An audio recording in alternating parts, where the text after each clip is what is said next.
Hello guys! Welcome to my channel. So in this video guys, ay nais ko lang i-share sa inyo.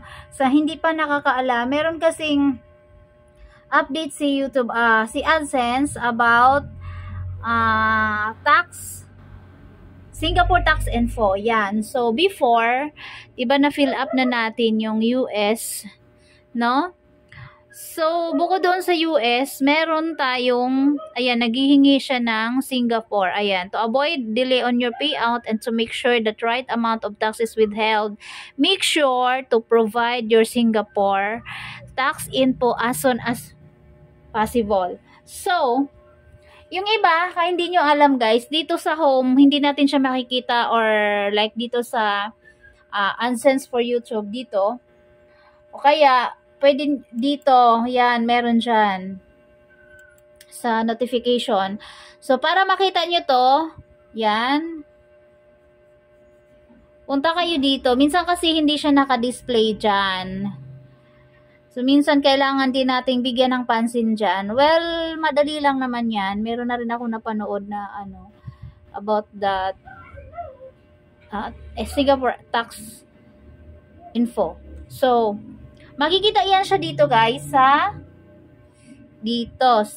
payments info.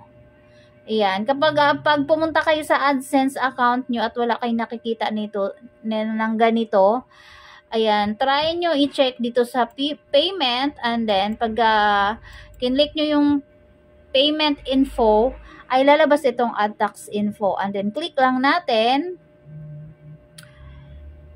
So, wait for a while.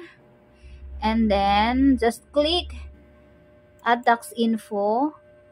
And then, Start Form. Okay. So, first question guys, dito, business info. What is your business type? So, wala naman tayong business sa Singapore. So, piliin natin dyan individual kasi hindi naman individual naman yung ating YouTube channel. And the next is, do you have a permanent establishment in Singapore? Syempre no. And are you registered for Singapore Goods and Services Tax? No, kasi wala naman tayong business sa Singapore. So just click no. And then dito, tax exemption. Are you eligible for tax exemption? And then, I'll try this. Yes ako. No? So, dito, syempre, lalabas naman yung Philippines. And then, dito, hihingian ka ng document type. So, dito, tinry ko siya kanina. Hindi pa rin siya pwede kasi hinihingian ng Tax Residency Certificate o TRC. Which is, ang meron tayo dito sa Philippines ay yung TIN ID. So, ang hinihingi nila ay yung merong expiration date.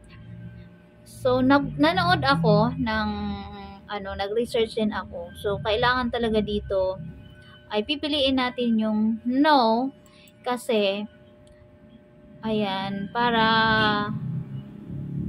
maging okay siya kasi hinihingian ka na kapag i-yes mo dyan, parang nag-claim ka rin ng for eligible tax exemption ng Singapore. So, hihingian ka nila ng document, tax certificate.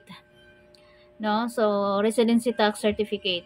So, inulit ko siya kasi based doon din sa napanood ko. So, binalikan niya kasi after niya upload nung document, like dito, nakita nyo kapag nag-yes tayo dyan.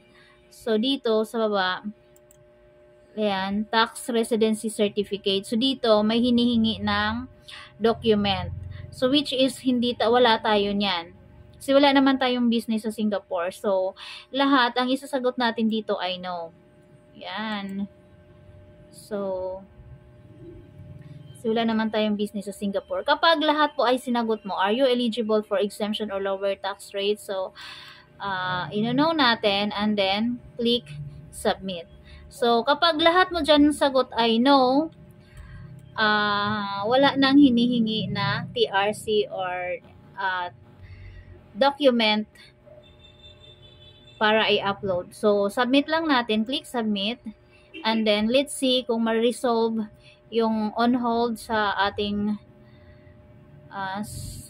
sa payment or revenue ng sahod natin kay AdSense.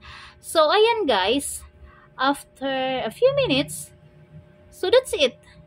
Tapos na siya. Okay na siya, oh. O, diba? Accepted na kaagad siya, yung ating Singapore. O, ito kasi yung United States and this one is yung Singapore. Kasi kanina, nag-try ako doon mag-claim ng tax, no? Ang daming document na hinihingi, which is for nakalagay kasi doon, siguro yung pag may business ka sa Singapore. So, hindi talaga siya mariresolve. And then, stop ko siya doon and then nanood ako ng video. So, hindi talaga pwedeng may sagot kang yes doon kasi hingian ka talaga ng TRC o Tax Resident Certificate. So, ayun lang. Eto, inayos ko kay Master to. Yung okay na siya. So, yung sa akin hindi ko pa. So, gagawin ko pa siya ngayon. Alright guys, thank you so much for watching and sana ay nakatulong sa inyo. So, please do comment and subscribe my channel.